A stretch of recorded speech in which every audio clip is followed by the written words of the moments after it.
What's going on, growers? It's James Prigioni coming to you live from Jersey. It's April 2nd, 2022. Let's go! Here it is, our first step to massive production. Look at all the young plants we got growing in here. And me and Tuck started our stuff even earlier this year because we wanted to push our limits. Look at it, we got kale, cabbage, broccoli, cauliflower, lettuces, all ready to be plugged into the ground. We also have our summer stuff all coming up and looking beautiful. All this was done in the recycled windowed greenhouse. This is about 9 or 10 years old, still just providing so much value for us. And we got the boss in here overseeing, letting us know that everything is Tuck approved.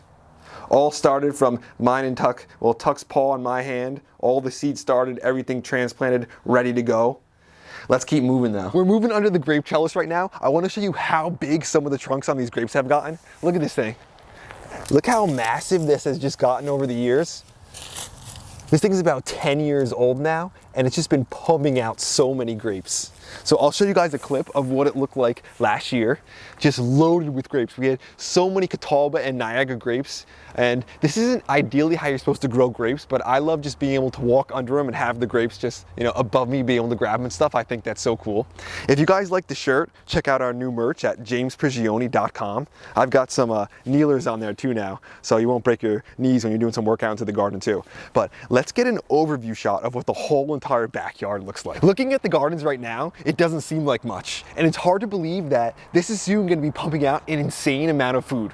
But I wanted to show you what the gardens look like now before they wake up, to give you that sharp contrast of what they will look like soon. So I'll put a clip in of what these gardens look like in July to show you the difference. But once these perennials start really waking up and start going to work, doing what they're supposed to do, me and Tuck will be on the annuals. So we'll have everything to come together. That's how we get the massive production. Let me bring you in and show you some more stuff. Let's check out what we got going on in these raised beds. But before we do that, let's look at this Honeycrisp apple tree. This thing might be small, but it is mighty. It was absolutely packed with fruit last year. So you don't need a lot of space to get a good amount of fruit off a tree. And let's check out the beds now. You'll notice we have a lot of radishes planted, and we love planting radishes early. And everywhere I have radishes planting, that's where there'll be peppers in the future. So the radishes have enough time to finish before the peppers even go in. So you guys could probably still plant some of your radishes into the ground in the spots where your peppers will go. Some radishes only take about 28 days, some take 50, but our time of putting the peppers in is like mid-May, about May 14th, May 15th. So we can still get a whole nother round of radishes. It's a good way to increase your amount of food you can get in just a small amount of space. You gotta utilize it as much as you possibly can. One thing you'll notice over here though is, compared to other years, we don't have any brassicas growing from over the winter.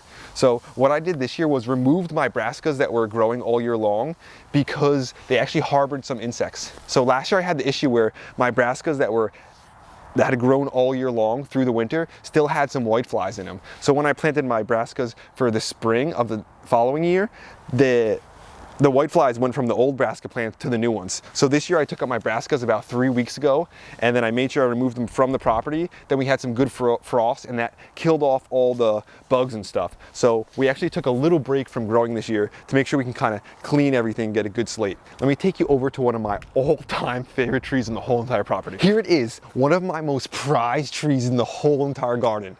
I call this thing the queen of the garden. This thing has just gotten massive. Look at the size of it. This is a sweet Rainier cherry. And if you come in, look a bit, look how many flowers this thing's about to have. I'm telling you, this thing is gonna be loaded. I can't wait to see it when it's in full bloom.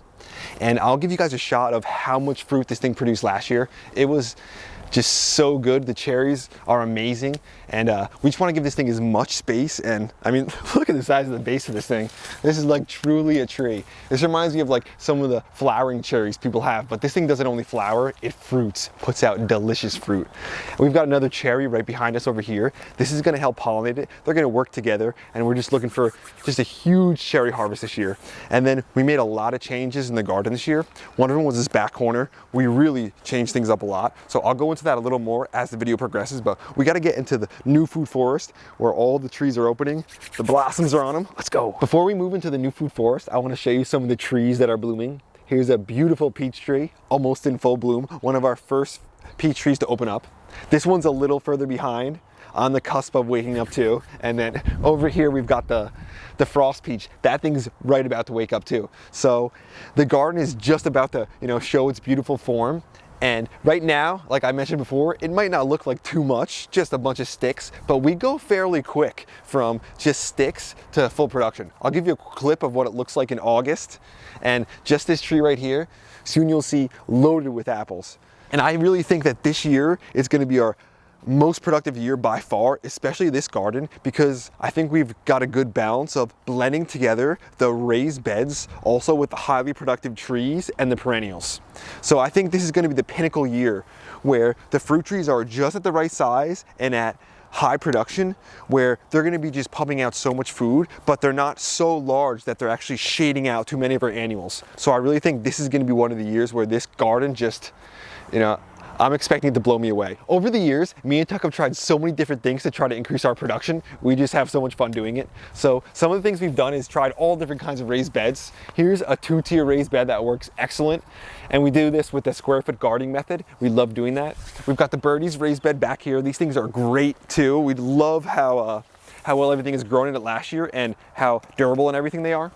And then we've got the keyhole raised bed here.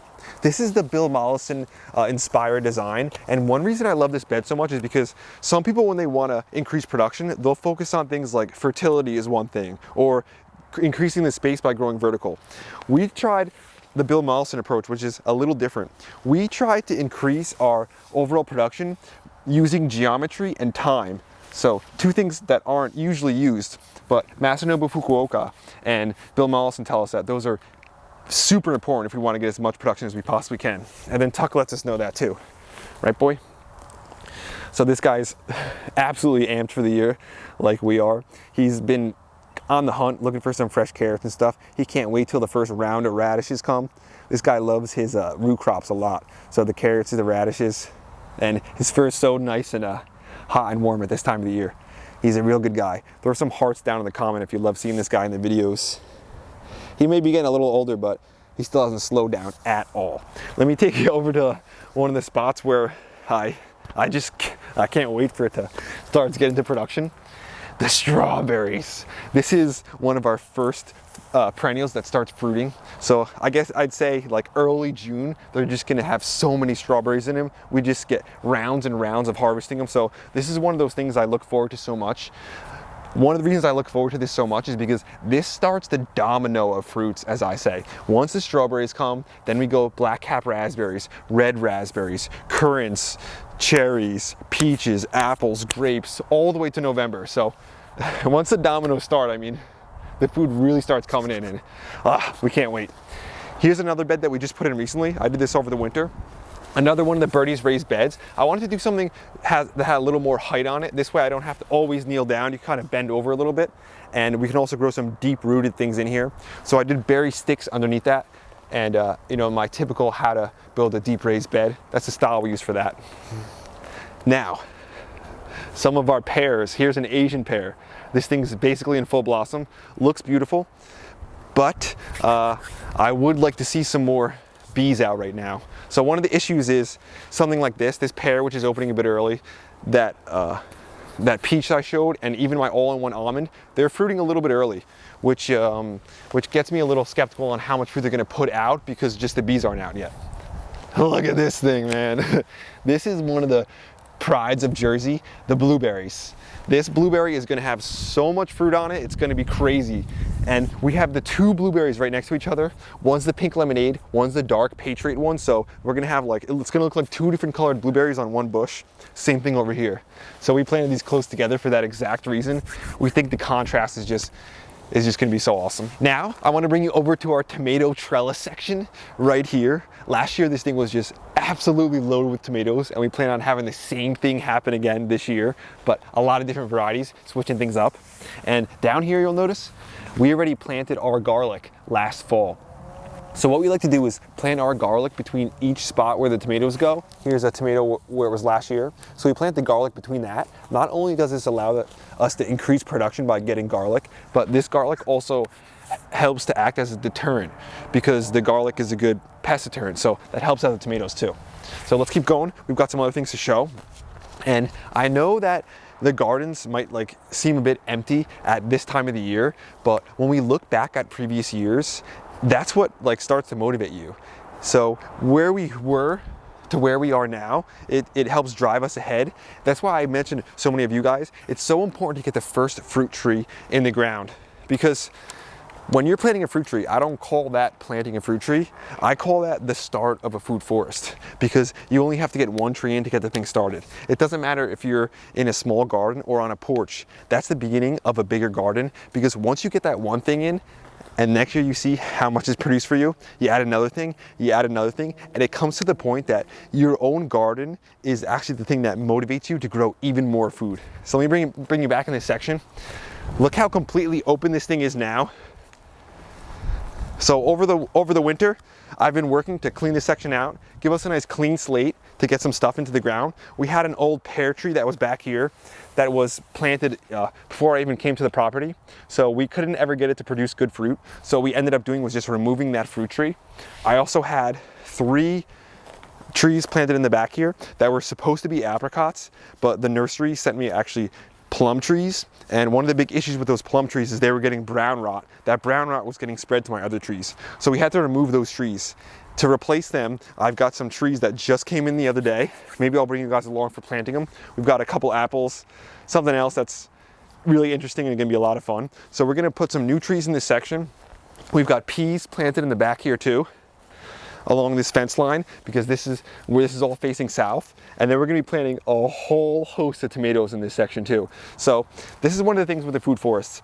As the trees start to get bigger and shade out some of our growing sections, we remove some of the older trees that are, 10, 15, 20 years old. And then in those spots, we can grow our new annuals. So there's always this idea of rotating things to make sure everything stays in high production. The peas back here are doing well. It looks like they're going to be one of our first things to put out some good food. Just the fact of how much sun we get back here. So it might be early, but me and Tuck, we couldn't wait any longer. The gardens aren't even open, but we had to start because, the excitement was just getting to be too much. That's today's video, growers. Thanks for watching. I hope you enjoyed it. I hope you got something out of it. Me and Tuck were so ecstatic to make this video. Usually we wait like another week or 2 because not a lot of the garden has woken up, but we thought it would be a lot of fun to show you what the gardens look like now, and then to bring you along for the whole process so you can see what anyone could have. It's not like we did anything special. It's just a lot of consistent effort. But me and Tuck wanted to thank everyone who just watches the videos, who likes the videos, who comments on the videos, and our subscribers, especially our channel members, anyone who's a part of this community and helps encourage us to move forward. We're so thankful for that, because all we want to do is grow as much food as we can and get others to do it too. I wanted to thank our channel members, the part of Team Grow, especially someone like Faith First Farm and Homestead. Thanks for being a member for 11 months. Me and Tuck just want you to know that your membership is what's helping grow this whole garden, and it makes a direct impact on the garden. So we wanted to thank you for that, and for all the other channel members too. We also wanted to let you guys know about the new merch we got. Me and Tuck just came out with this new spring line. We're super proud of it. We think it looks awesome, and we've got some sweatshirts and all different kind of stuff for it. We are also super, super proud of this. Our garden kneelers, and there's only a limited number of these. So if you guys want one, make sure you get on the top of it quick. But we went through like 10, 15 different kinds of kneelers, me and Tuck, to find the one that actually works. One that is comfortable, one that's durable, one that's a good size. This fits right in my bucket, and we use it all the time now. So if you guys want to grab one of these, make sure you do. It's at jamesprigioni.com. And if you guys are shopping at Amazon, use our affiliate link too. It doesn't cost you anything. It just helps out the channel a little bit. This is only the start of the season. Me and Tuck are going to be posting regularly now. He might be taking a break now, but he's always busy out here working with me. So again, this is just the start of the year. We're going to be coming out here consistently, and we hope that you guys can get as much value out of these videos as joy as me and Tuck get. So we'll catch you guys back real soon. James and Tuck, we out.